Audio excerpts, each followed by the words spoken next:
So let's take a look on being able to look at the expansion of doing a circle. So what you can see here on the top of this head is that you can see the expanding here. This is the increase, and you see that it's happening a certain amount of times, and you can actually physically see this on the project. So what this is doing is that it's creating one particular stitch each and every time to have an increase. So you have an abrupt turn, and then it goes almost flat, and then abrupt turn, and then it goes almost flat. So what you're actually doing here behind the scenes is that you're creating a hexagon shape until that you're ready to go in a complete circle. So this eliminates the look of having a perfect circle when it comes to your amigurumi. So let's talk about ways to solve it, because I have a really crude diagram just to show you. So this is the same pattern, but it's done two different ways. This here is done like the hexagon, like the top of the head that we just saw.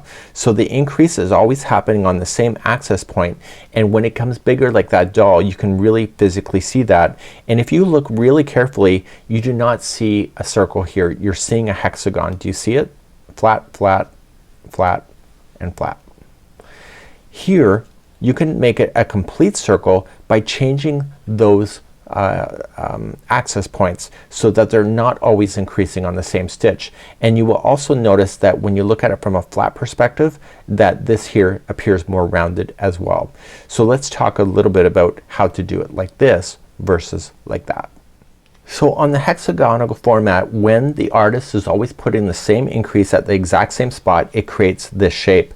So you have like one stitch in between the increase, and you can see that happening, and then two, and etc., which keeps the line always in the same position. Other amigurumi designers, and you will also notice this a bit on Yarnspirations as well, is that what they do, instead of having a straight line going out, there's still an increase, but what's happening here is that they are just making sure that you are following it in the same manner. So you still have the one that is increasing, but what they're doing is that they're having a different stitch multiple so that the increase then appears at a different spot. So what it's doing is it's breaking up this line so that it becomes more of a perfect circle. So instead of it just having a straight line out, it's being divided up in a different way. So it's still the same increments, but it's just at a different position. So let me show you something else. So here's an example here. We have a decrease here, that's a two together single crochet, and then there's 3 single crochets in a row, and then you repeat that again. So decrease, 3 single crochets in a row. You will notice on the 8th round, if it was done like the hexagon shape, it would say decrease, and then it would say 2 single crochets.